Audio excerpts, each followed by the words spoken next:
The Pacific fog curled and danced along the cliffs of Mornington, Oregon, a quiet, picturesque town clinging to the rocky coastline like an old photograph, faded at the edges, but full of hidden stories. Frank Sanders stood in his daughter Alicia's room, the room that had become a time capsule since the spring of 1990. The posters on the walls hadn't aged gracefully, their corners curled, the colors muted, but they remained. A silent tribute to a girl who had been full of life, now missing for 22 years. It had taken him and Elaine that long to reach the point of acceptance. Or perhaps not acceptance, but resignation. Frank didn't know the difference anymore. Alicia had been their only child, and when she disappeared, she took a piece of each of them with her. That morning, he had risen early. The fog had greeted him like an old friend, heavy and familiar.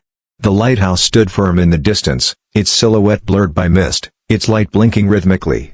Mornington hadn't changed much in the last 2 decades, but Frank had.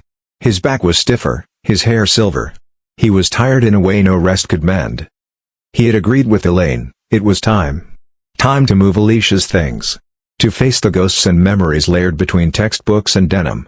To let go. Or at least try. Opening her closet, the scent of old fabric and lavender sachets hit him. He picked up her prom dress, pale blue, like the sea on a cloudless day, and held it against his chest for a moment. His eyes burned. Then he folded it carefully and placed it in a box labeled keepsakes. The desk came next. It was still perfectly organized, Alicia's handwriting on sticky notes now faded but legible. Biology notes, doodles of whales and coral reefs, and a university acceptance letter from the University of Oregon, all untouched. At the bottom of a stack, a hardback yearbook caught his attention. He didn't remember ever seeing it. Maybe Elaine had tucked it away. He sat on the edge of the bed and opened it slowly. Alicia's senior portrait smiled up at him. She had worn the navy sweater she loved so much, and her curls had framed her face like wild ivy. The caption read, "Go where the tide takes you. Alicia Sanders."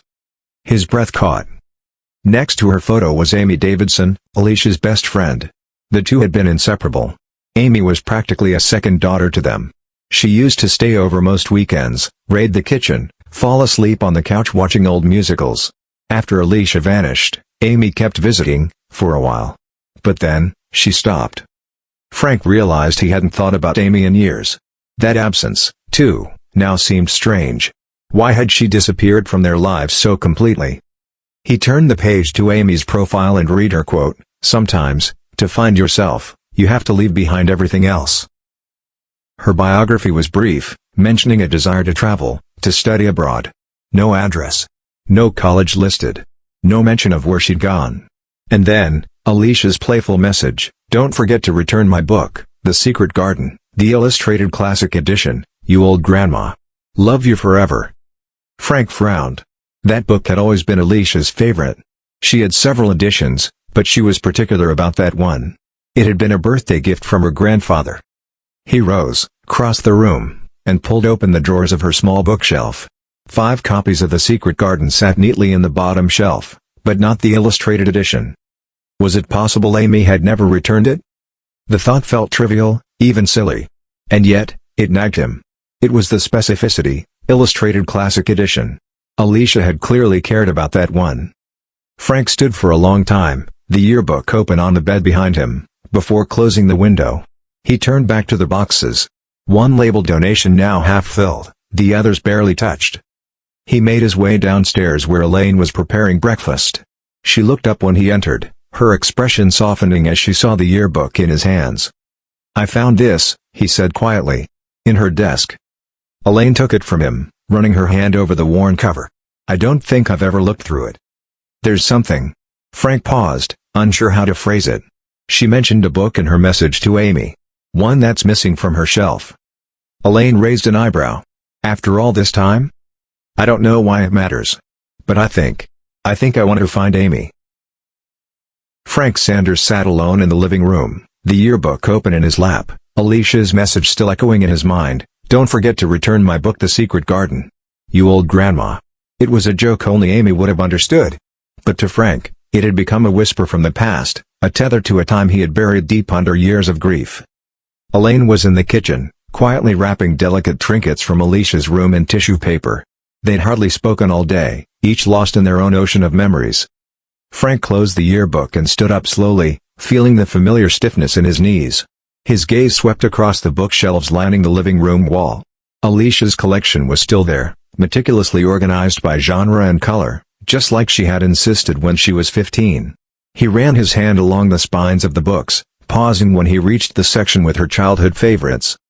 There it was, The Secret Garden. But something was off. He pulled the book from the shelf and turned it over in his hands. This wasn't the illustrated classic edition she had always treasured. The cover was different, plainer, older. He flipped through the pages, then froze. Inside the back cover, tucked beneath the final page, was a folded piece of paper. Frank carefully opened it. The paper had yellowed slightly with age, but the ink was bold and black. The handwriting wasn't Alicia's, it was unfamiliar. The message was simple, almost cryptic. Meet me where the lilies grow. Midnight. 6:17. June 17th. 2 weeks after Alicia disappeared. His pulse quickened.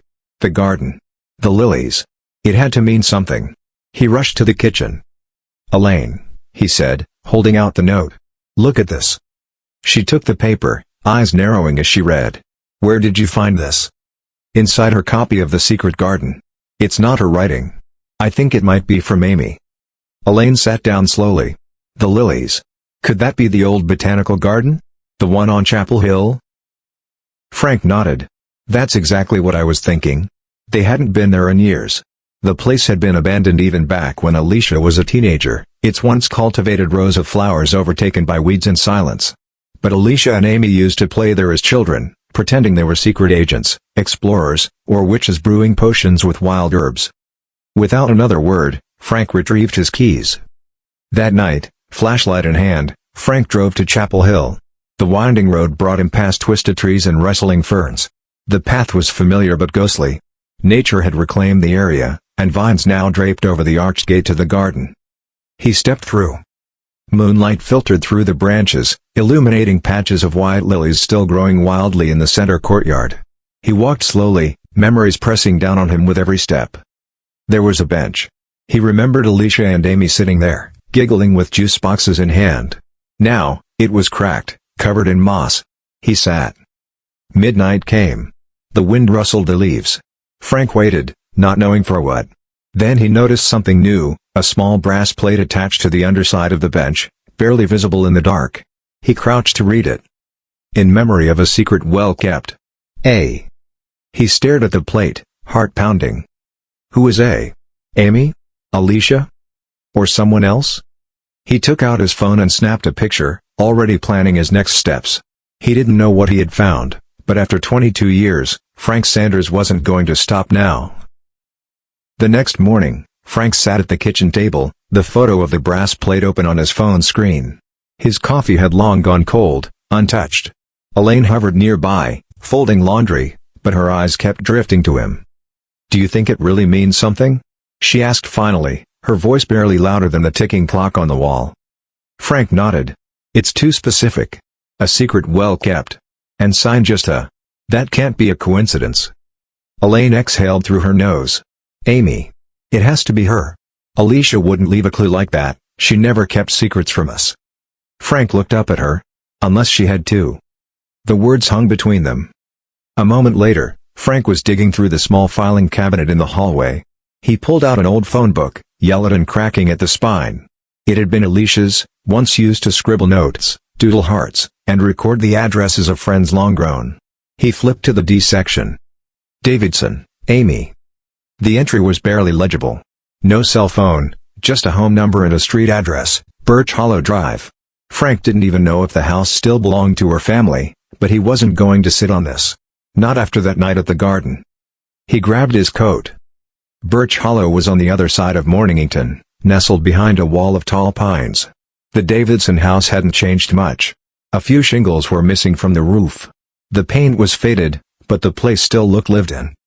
Frank parked across the street, heart racing. He hadn't seen Amy in over 20 years. Would she even remember him? He walked up the front steps and rang the bell. Footsteps inside. A pause. The door opened slightly. A woman in her late 30s, early 40s stood there, peeking through the gap. She had pale green eyes and hair tucked into a messy bun. Recognition flashed in her eyes the moment she saw him. Mr. Sanders?" Frank felt his throat go dry. "Amy?" She nodded slowly. Her expression was unreadable: shock, worry, maybe even guilt. "I wasn't sure you'd remember me," Frank said. "I could never forget you," Amy replied, opening the door wider. "Come in." The house smelled like cinnamon and old paper. Photos lined the hallway, some of Amy as a child, a few of her parents, now passed. They sat in the living room, and for a moment, there was only silence. "I found something," Frank began. "At the old botanical garden. On the bench you and Alicia used to sit on." Amy's hands twitched in her lap. "A brass plate," Frank continued. "It said, 'In memory of a secret well kept.'" Amy's eyes welled up, but she didn't look away. "I knew this day would come." Frank leaned forward. "Amy, what happened to my daughter?" She wiped her eyes. "I didn't know what to do back then. I was a kid. And scared. But I never forgot her. Not for a second." Frank's voice cracked. "Tell me." Amy nodded, her fingers trembling. "We went to the garden the night she disappeared. June 17th. Alicia had gotten a letter. From someone she met online. A boy. She was so sure it was real. I told her to be careful, but she wouldn't listen." Frank felt the air leave his lungs. "He told her to meet him at the edge of the cliffs," Amy continued. "She asked me to go with her, but I was too scared. So she went alone." Frank's fists clenched. "You never told anyone?" I tried. But the police. They said without proof, it would just be a distraction. I was 15. They didn't take me seriously." Frank stood up, pacing now, his thoughts spiraling. "And the bench? The plate?" Amy looked down. "I added it years later. It was my way of remembering. Of saying I was sorry." Frank stood silently for a long time, trying to contain the storm inside him. There was so much more to Alicia's story, and he was just beginning to uncover it. The morning air was thick with salt and the distant roar of waves crashing against the rocks. Frank stood near the edge of the Mornington cliffs, the same cliffs Amy had spoken of. Below him, the Pacific churned endlessly, indifferent to the grief of the living. He glanced down at the narrow path that sloped along the cliffside. It was barely visible now, overgrown with ivy and wild grass. Years of erosion had made it treacherous, but Amy's words kept repeating in his mind. He told her to meet him at the edge of the cliffs. If Alicia had walked down there, it would have been under the cover of night, her heart full of hope. Frank couldn't bear to think about what might have happened next, but he knew the place held answers. He crouched, gripping a low bush for support, and began carefully descending the slope. The path wound around jagged boulders and weaved between patches of gnarled trees clinging to the cliffside. Frank followed it slowly, occasionally catching glimpses of carvings in the bark, initials, hearts, fragments of forgotten teenage declarations. After nearly 30 minutes, he reached a wide, flat outcropping that jutted out over the ocean. The view was breathtaking, if you weren't haunted by what it might mean. Frank's eyes scanned the area. Then he saw it. Half buried beneath a moss-covered rock was something man-made, a small silver locket, glinting in the morning light. His heart thudded. He brushed the dirt away and picked it up. The hinge was rusted, but it popped open with a gentle push. Inside, on one side, was a tiny photo of Alicia and Amy from junior year, arms thrown around each other, laughing. On the other side was a quote, handwritten in tiny, neat lettering. "Nothing is ever really lost to us as long as we remember it. L.M. Montgomery." A line from The Secret Garden. Frank stood frozen, staring at it. This wasn't just dropped, it was placed. A message. A breadcrumb. But by whom? Back at home, Elaine was waiting with quiet anxiety. "I found something," Frank said as he stepped into the kitchen. He placed the locket on the table. Elaine's hands went to her mouth. "That's hers." He nodded. "And look," he pointed at the inscription. "It's another quote from The Secret Garden. Someone's trying to tell us something." Elaine sat down slowly, her eyes never leaving the locket. "Do you think Alicia's still out there?" Frank hesitated. "I don't know. But someone remembers her. Someone left this." Elaine frowned. "What about that boy Amy mentioned? I need to find out who he was." That evening, Frank sat with Alicia's old laptop. It had been stored away since 1990, obsolete by today's standards, but Elaine had insisted on keeping it. The charger still worked, surprisingly. After a long boot up, the desktop came to life. Files. Photos. Letters. Emails, old AOL threads stored in offline archives. He opened a folder titled Private. Inside were chat logs. Frank scrolled through, reading a series of messages between Alicia and someone with the username Midnight Sky 42. Midnight Sky 42, you're not like the others. You see me. Alicia, you're sweet. But you don't even know me. Midnight Sky 42, I know what it's like to feel invisible. To want out. Alicia, I don't want out. I just want to understand where I belong. Midnight Sky 42, meet me at the cliffs. Saturday. Midnight. Come alone. I'll show you. Frank leaned back, his heart pounding. The date, June 16, 1990. The night she vanished. He printed the logs and the locket photos and returned to Amy's house the next day. She opened the door looking as though she hadn't slept. Frank showed her the papers. Amy sat down, stunned. Midnight Sky. I remember that name. She mentioned it once. I didn't know she'd been chatting that often. I thought it was just a phase. Do you know who it was? Amy shook her head. But we might be able to find out. I still talk to Bethany, from our computer class. She might remember more.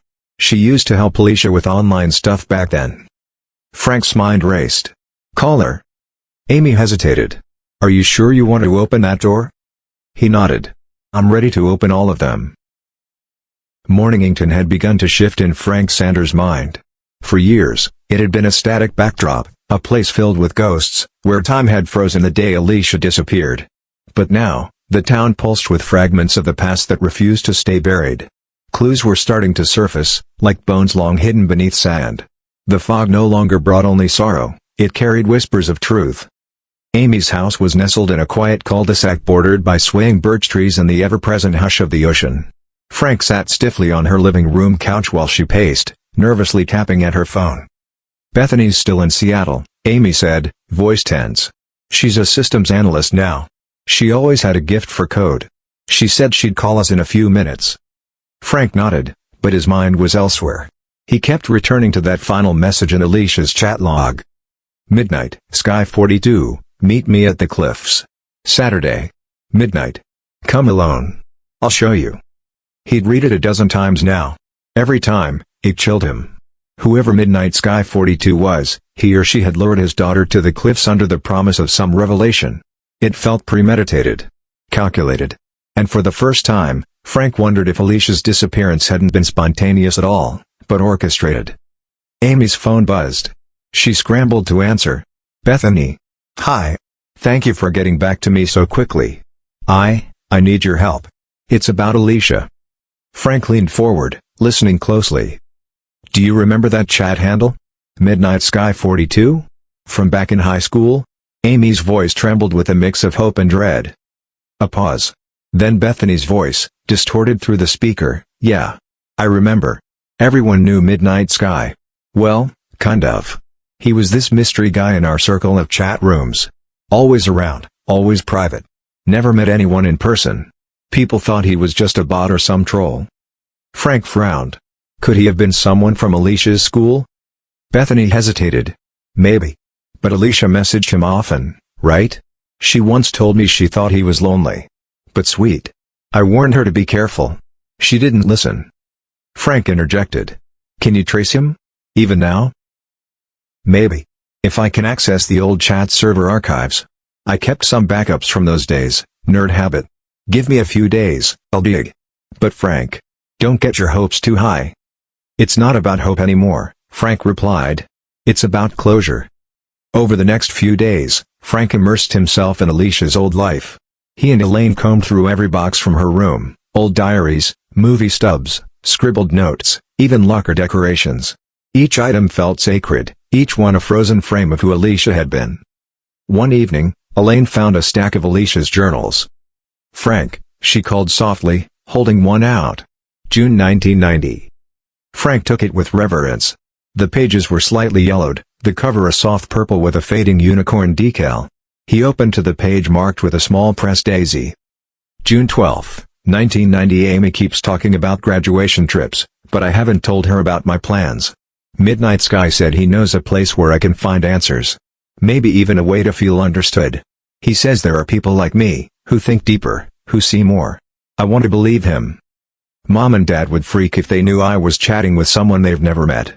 But I feel drawn to him. Not in a romantic way. It's like he sees a version of me that even I don't recognize sometimes. He asked to meet Saturday. I think I'll go. Just for a few minutes. Just to see. Frank closed the journal, hands trembling. Alicia had been lured by something more than curiosity. She was searching for identity, for someone to affirm her place in the world. And Midnight Sky had exploited that.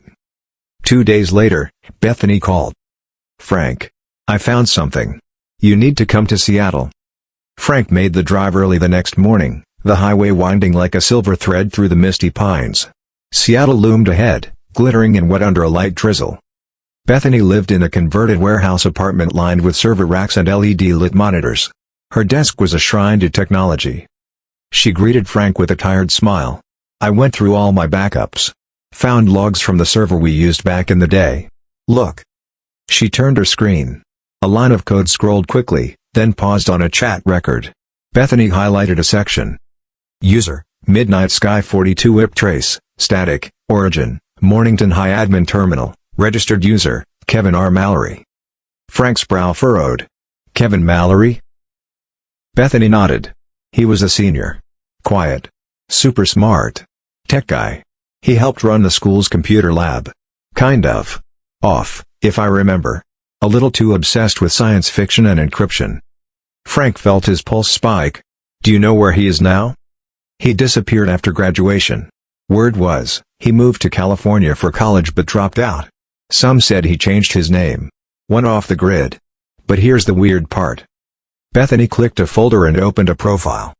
Look what he posted on a private forum I used to moderate, back in 2005. On the screen, a forum thread titled Lost Ones opened. It was filled with cryptic posts. One in particular stood out. They said she was missing, but she wasn't. She was choosing. Choosing freedom. Choosing something else. You'll never understand unless you listen to the garden. The secret lies where the roots meet the stone. Frank read the words aloud. His voice cracked. It's him. He's talking about Alicia. Bethany nodded. And this post was traced to a network node in Portland. Frank stood. I have to go there. I have to find him. Bethany hesitated. Frank. If Alicia went with him willingly, what does that mean for you? For Elaine? Frank didn't answer immediately. He stared out the rain-speckled window. Then we stop imagining the worst, he said quietly. And maybe start imagining what she might have become.